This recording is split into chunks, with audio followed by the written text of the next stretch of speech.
T विरोधात राज्यभरातील शिक्षक आक्रमक झालेले आज राज्यात जर आपण पाहिलं तर प्रत्येक जिल्ह्याच्या ठिकाणी आज महामोर्चाचं आयोजन करण्यात आले होतं, परंतु या मोर्चाला जी आहे ती परवानगी नाकारल्याने शिक्षक नेते जे आहेत ते आक्रमक झालेले। आपल्यासोबत माजी आमदार आहे शिक्षक मतदारसंघाचे श्रीकांतजी देशपांडे। सर, काय सांगणार? मोर्चाला परवानगी नाकारलेली आहे, दुसरीकडे आचारसंहितेचं कारण दिलेलं आहे।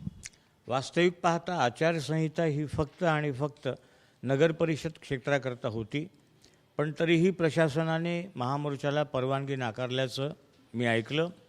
ही निश्चितपणे मुस्कटदाबी आहे लोकशाही व्यवस्थेत, हुकुमशाही आहे। तुम्ही तुमच्या समस्या पण मांडायच्या नाही म्हणजे शिक्षकांवर किती अन्याय आणि अत्याचार होतो आहे त्याचं हे जिवंत उदाहरण आहे। पण मात्र आम्ही कलेक्टर ऑफिसमध्ये सगळे जमणार आहोत आणि ज्या पद्धतीने निषेध करता येईल त्या पद्धतीने शासनाचा निषेध करणार आहोत। याचं कारण पूर्वलक्षी प्रभावाने लोकशाही व्यवस्थेत कायदा लागू शकत नाही। टी अशीच लादल्या गेलेली आहे आणि संच मान्यतेत देखील शिक्षक मोठ्या प्रमाणावर अतिरिक्त होणार आहे।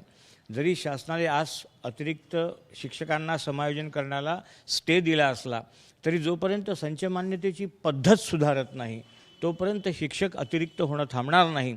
त्यामुळे त्याच्याकरताही हा मोर्चा आहे। किती शिक्षक आज येणार होते या संपूर्ण मोर्चामध्ये? आता काय भूमिका तुमची असणार आहे? कारण मोर्चाला परवानगीने नाकारली, कसं तुम्ही आता शासनामध्ये तुमच्या मागण्या पोहोचवणार? नाही, हा मोर्चा काही कुठला एकाचा नव्हता। शिक्षकेतर समन्वय समिती जी आहे म्हणजे संपूर्ण संघटनांचा हा मोर्चा होता।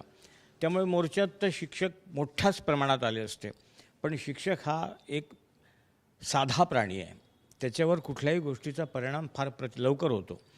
डेप्युटी डायरेक्टरनी पत्र काढलं की जे शिक्षक सहभागी होतील त्यांचा 1 दिवसाचा पगार कापला जाईल। पगाराचा मुद्दा नाही, पण सेवेत खंड होतो ही भावना शिक्षकांच्या मनात तात्काळ निर्माण झाली। त्यामुळे शिक्षक येतीलही हे सगळं झुगारून, पण मोठ्या प्रमाणात येतील अशी अपेक्षा होती। पण आता मोर्चाला परवानगीच नाकारल्यामुळे कलेक्टर ऑफिसला जेवढे येतील त्यांना घेऊन निषेध नोंदवण्याचं काम आम्ही करणार आहे। अनेक ठिकाणी शाळा बंद आणि त्यामुळे विद्यार्थ्यांच्या अभ्यासावर मोठा परिणाम झालेला। दुसरीकडे दिवाळीच्या सुट्ट्या, एका दिवसाने काही फरक पडत नाही। म्हणजे असं मी म्हणणं योग्य नाही, परंतु खरंच सांगतो की समस्याग्रस्त असताना तो कसा शिकवू शकतो चांगलं? त्याला टीईटीबद्दल धास्ती आहे, त्याची नोकरी जाईल असं त्याला वाटतं आणि हे सगळं घेऊन तो कसा शिकवू शकेल मला सांगा तुम्ही। त्यामुळे हा 1 दिवसाचा विद्यार्थ्यांचं नुकसान तुम्ही जे म्हणतात ते भरून काढता येईल भविष्यात। शिक्षक नेहमीच एक्स्ट्रा क्लासेस घेऊन ते भरून काढतात, त्यामुळे तो काही विद्यार्थ्यांवर परिणाम आम्ही होऊ देणार नाही हे निश्चित सांगतो। पण आमच्या समस्या मांडण्यासाठी आम्हाला लोकशाहीत व्यासपीठ असलंच पाहिजे, हा आमचा प्रयत्न आहे। पुढच्या वर्षी जर आपण बोलतो शिक्षक मतदारसंघाची निवडणूक देखील होऊ घातलेली आहे। तुम्ही यापूर्वी देखील निवडणूक लढा, तुम्ही नेतृत्व केलं शिक्षकांचं, कसा धडा सरकारला शिकवणार? सभागृहात गेल्यावर तर मी जबरदस्त शिकवेल, काही विषयच नाही। हे सगळे प्रश्न सभागृहातून सोडवता येतात। मला नाही वाटत हे मोर्चातून किंवा आंदोलनातून सुटतील म्हणून, परंतु सभागृहातून हे 100% सोडवता येतात।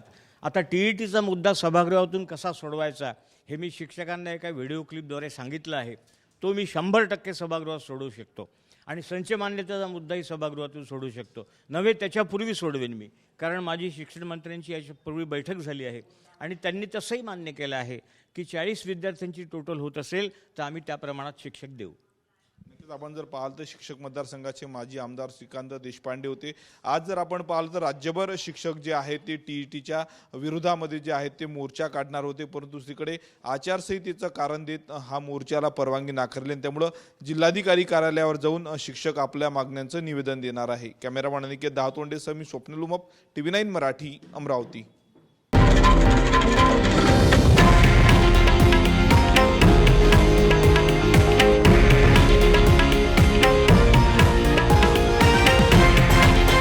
हे आहे देशातील नंबर 1 न्यूज नेटवर्क आणि आपण पाहत आहात TV9 मराठी, एकमेव।